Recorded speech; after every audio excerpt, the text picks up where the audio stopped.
In late 2023, a group of Yemeni rebels began attacking cargo ships in the Red Sea. Within weeks, 15% of global trade had been rerouted around Africa. Shipping costs surged worldwide. A civil war in one of the world's poorest countries had just affected the global economy. Yemen has been at war since 2015. Over 377,000 people have died. It is the world's worst humanitarian crisis, and most people couldn't find it on a map. Today, who is fighting in Yemen, why they are fighting, and why it matters to all of us. Yemen was already broken before the war began. It was the poorest country in the Arab world, a state that had never fully unified, with a north and south that had only merged in 1990. The government of President Ali Abdullah Saleh was kept afloat by oil revenues and foreign aid. When both declined in the 2000s, the state began to hollow out. In 2011, the Arab Spring hit Yemen. Saleh was forced out after mass protests. A transitional government led by his deputy, Abd Rabbu Mansour Hadi, took power. Hadi was supposed to stabilize the country. He couldn't. The economy collapsed. Separatists in the south pushed for independence, and in the north, a movement called the Houthis was growing. The Houthis, formerly known as Ansar Allah, are a Zaidi Shia movement from northern Yemen. They fought a series of insurgencies against the Saleh government through the 2000s, building a hardened military force.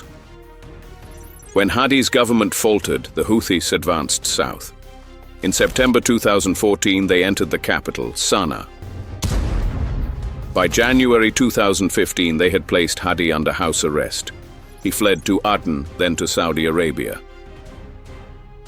The Houthis controlled the capital, the government buildings, the army's weapons depots. The internationally recognized government had been swept aside in weeks. Saudi Arabia watched the Houthi takeover with alarm. The Houthis were backed by Iran, Saudi Arabia's regional rival. A Houthi-controlled Yemen on Saudi Arabia's southern border was, from Riyadh's perspective, an Iranian base camp. On March 26, 2015, Saudi Arabia launched a military coalition, including the UAE, Bahrain, and others, and began airstrikes on Houthi positions across Yemen. The plan was to restore Hadi's government within weeks. That was 11 years ago.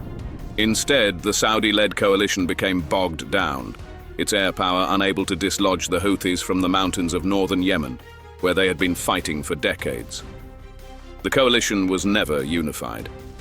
Saudi Arabia and the UAE had different goals. Saudi Arabia wanted to restore the Hadi government and push the Houthis back north. The UAE focused on the south, building local militias, fighting jihadist groups, and backing the Southern Transitional Council, a separatist movement that wanted southern Yemen to be an independent country. By 2019, the UAE's proxy, the STC, had effectively taken Aden from the Saudi-backed government. Allies were fighting each other.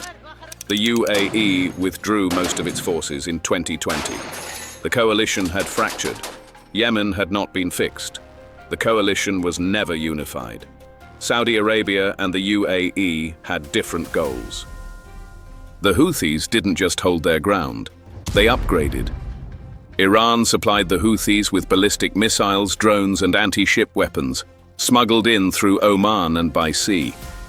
From 2015 onward, the Houthis launched hundreds of missile and drone attacks on Saudi Arabia, hitting airports, oil facilities, and cities. In 2019, a massive drone and missile strike on Saudi Aramco's oil processing facility at Abqaiq knocked out 5% of global oil supply overnight. The Houthis claimed it. Iran denied it. The Houthis had become something new, a non-state actor capable of threatening global infrastructure. While the military stalemate dragged on, the civilian population paid the price. Saudi-led coalition airstrikes hit hospitals, markets, weddings, and school buses. The UN documented hundreds of unlawful strikes. The Houthis blockaded Taiz, Yemen's third largest city, for years, cutting off food and medicine. By 2022, the The UN estimated 377,000 people had died as a result of the conflict. 60% of those deaths were from starvation, disease, and lack of healthcare, not combat. 21.6 million Yemenis, two-thirds of the population, were in dire need of humanitarian assistance. In October 2023, the Houthis opened a new front. Following Hamas's attack on Israel and Israel's military campaign in Gaza, the Houthis declared they were targeting ships linked to Israel in solidarity with Palestinians. In November 2023, they hijacked the Galaxy Leader, a car carrier with partial Israeli ownership, and paraded the crew on television. Then they kept going. Over 50 ships attacked. Vessels from dozens of countries, most with no connection to Israel at all. Between December 2023 and February 2024, Houthis attacks caused a 90% decline in container shipping through the Red Sea. Major shipping companies rerouted around Africa, adding up to 2 weeks and thousands of dollars per voyage. Global trade costs surged. The United States and United Kingdom began retaliatory airstrikes on Houthi targets in Yemen in January 2024. The strikes degraded some Houthis' capabilities but didn't stop the attacks. The Houthis shot down US drones and attacked US Navy ships. On March 15, 2025, the Trump administration launched a major military campaign against the Houthis, the most intensive US strikes on Yemen in years. On May 6, 2025, a ceasefire brokered by Oman took hold. The Houthis agreed to stop targeting US vessels, but the ceasefire explicitly excluded Israel. Houthis attacks on Israeli territory continued until October 2025. So who is actually fighting in Yemen right now? The Houthis control the north, Sanaa, Hodeidah, Saada, and most of the population. They function as a de facto government and a regional military force simultaneously. The Presidential Leadership Council, the internationally recognized government, controls parts of the south and east, backed by Saudi Arabia. In December 2025, the Southern Transitional Council, the UAE-backed separatist faction, attempted to seize control of southeastern provinces. Saudi Arabia backed a counter-offensive. By January 2026, the STC had been dissolved. The front lines between Houthis and the government coalition have barely moved since 2022. 3 sets of factions, multiple foreign backers, a ceasefire that isn't peace. The human cost has not stopped accumulating. Yemen's 2025 humanitarian aid appeal was only 29% funded, forcing agencies to cut back life-saving services across the country. Over 21 million people still need assistance. Cholera, malnutrition, and preventable disease kill thousands every year. The economy has essentially ceased to function. The Yemeni rial has collapsed. Public sector salaries, when paid at all, are worth a fraction of what they were. And the Houthis, who sit in Sanaa, have redirected what little state revenue exists toward their military operations. Yemen's war has continued for over a decade because every party that could end it has reasons to keep it going. The Houthis have no incentive to negotiate from a position of strength. They control the capital, a population of millions, and a weapons arsenal that now threatens global shipping. Saudi Arabia has gradually disengaged, tired of a war it can't win, and nervous about Houthis drones hitting its own infrastructure. Iran gains a low-cost ally on Saudi Arabia's border without committing its own forces.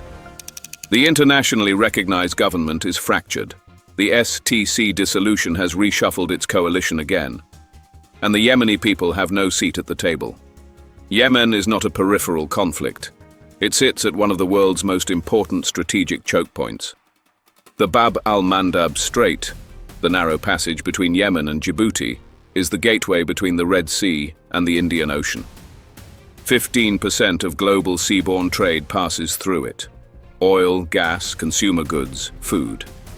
The Houthis demonstrated in 2023 and 2024 that whoever controls Yemen's coast can hold the world's supply chains to ransom.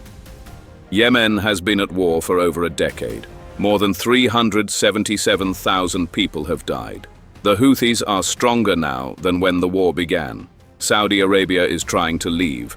The internationally recognized government is reorganizing for the 3rd time. A country that started the war as a humanitarian footnote has become a central actor in Middle Eastern geopolitics, threatening global trade, launching missiles at Israel, and shooting down American drones.